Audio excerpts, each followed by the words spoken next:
Hi అండి, welcome to my channel lovely chubby vlogs. ఈరోజు 10 మినిట్స్లో అయిపోయే ఒక సింపుల్ ఎగ్ గ్రేవీ కర్రీ చూద్దాము. ముందుగా ఒక మిక్సీ జార్లో మనం పచ్చిమిరపకాయలు, ఆనియన్స్, జీడిపప్పు ఈ మూడు వేసేసి మనం పేస్ట్ చేసుకోవాలి. అందులో చూడండి ఒకసారి అందులో కొంచెం చింతపండు కూడా వేసాము. సో చూసారు కదా, అలా ఫైన్ పేస్ట్ చేసుకోవాలి. చింతపండు వేసుకుంటేనే బాగుంటుందండి. నెక్స్ట్ అది పేస్ట్ పక్కన పెట్టుకుని మనం ఒక ప్యాన్ పెట్టుకోవాలి. గ్యాస్ ఆన్ చేసుకుని ప్యాన్ పెట్టుకోవాలి. ఆ ప్యాన్లో చూడండి నేను ఆయిల్ వేస్తున్నాను. నా కన్సిస్టెన్సీ తగ్గట్టుగా నేను ఆయిల్ వేసుకుంటున్నాను. సో మీకు తగ్గట్టుగా మీరు వేసుకోండి. అక్కడ అంతనేం లేదు.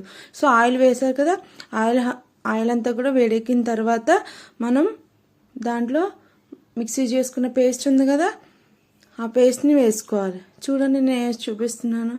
మీరేంటంటే మీరు ఇంట్లో ఎంతమంది ఉన్నారు అనే దాన్ని బట్టి మీరు ఆ పేస్ట్ రెడీ చేసుకోవాల్సి వస్తుంది. సో నాకు తగ్గట్టుగా నేను చేసి పెట్టుకున్నాను.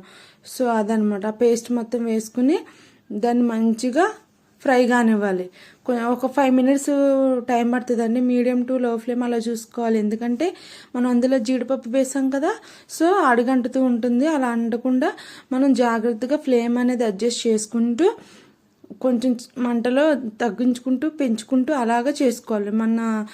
నేను ఇంకా నాన్ స్టిక్ ప్యాన్లో చేస్తున్నాను. అదే మనం కొంతమంది స్టీల్ చేస్తారు, కొంతమంది సిమెంట్ చేస్తారు. సో అట్లాంటి వాటిలో పూర్తిగా సిమ్ చేసుకోవడం బెటరు. నేను నాన్ స్టిక్ చేశాను కాబట్టి నాకు అంతగా ఏమీ అడుగంటదు. సో సేఫ్ అనమాట. ఇది నాన్ స్టిక్ అనేది ఇలాంటి వాటికి చాలా సేఫ్ ఉంటుంది.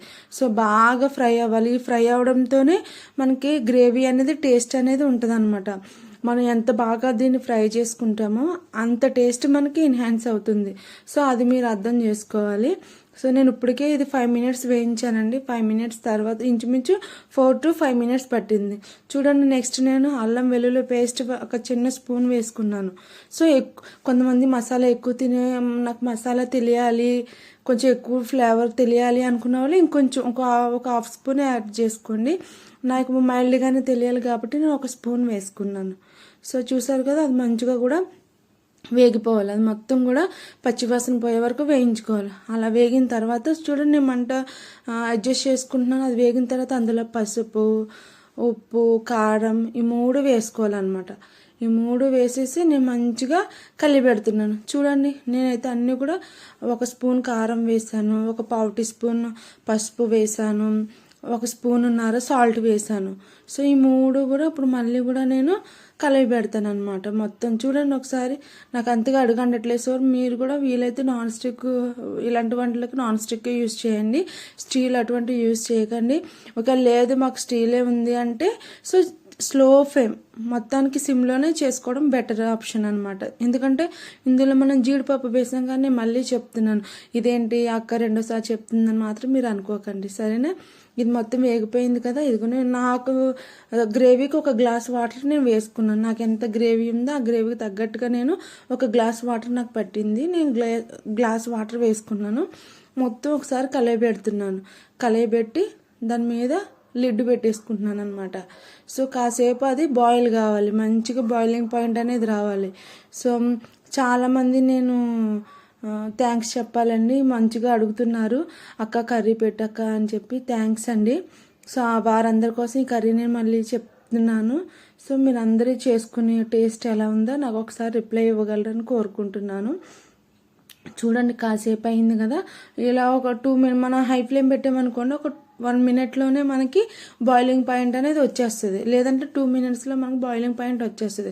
చూసారు కదా, అదిగోండి నేను అప్పటికి పెట్టి 1 మినిట్ అవుతుంది అంతే. హై ఫ్లేమ్ పెట్టాను, బాయిలింగ్ పాయింట్ రావాలి. ఎందుకంటే ఎక్కువసేపు మనం ఫ్రై చేసుకుని ఇంచుమించు 5 మినిట్స్ మనం ఫ్రై చేసుకున్నాం కాబట్టి సో ఇంకా మనకి ఇబ్బంది ఏం లేదు. ఆ వాటర్ అనేది త్వరగా మనకి బాయిల్ రావాలి అంతే. నెక్స్ట్ ఈ ఆనియన్స్ పేస్ట్ అవి పట్టుకునే ముందే నేను ఎగ్స్ అనేవి బాయిల్ చేసుకుని పెట్టుకున్నాను. వాటికి ఘాట్లు కూడా పెట్టుకున్నాను. చూసారు కదా, 3 eggs తీసుకున్నాను. మా ఇంట్లో 3 మెంబర్స్ ఉన్నారు కాబట్టి 3 eggs నేను తీసుకున్నాను. ఆ 3 eggsకి కూడా మంచిగా నేను ఘాట్లు పెట్టుకున్నాను, బాయిల్డ్ ఎగ్స్ అనమాట. సో మీ ఇంట్లో ఎంతమంది ఉంటే మీరు అన్ని ఎగ్స్ తీసుకొని మీరు బాయిల్ చేసుకోండి. కొంతమంది ఫ్రై చేసుకుని యాడ్ చేసుకుంటారు. సో అలా కూడా చేసుకోవచ్చు.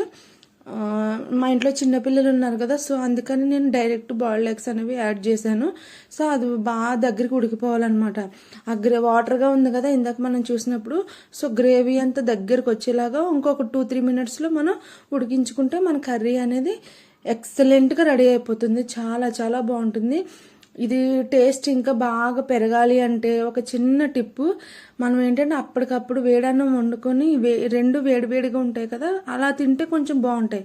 చూసారు కదా అన్న కర్రీ అయిపోయింది. సో స్టవ్ ఆఫ్ చేసేస్తాను. ఇదండి మన gravy curry, egg masala curry. చూసారు కదా ఎంత బాగుందో, చూడడానికి టేస్ట్ కూడా అంతే బాగుంటుందండి. మీరు అందరూ చేసుకొని ఎంజాయ్ చేసి నాకు కమెంట్ చేస్తారని నమ్ముతున్నాను. ఓకే, బాయ్ అండి.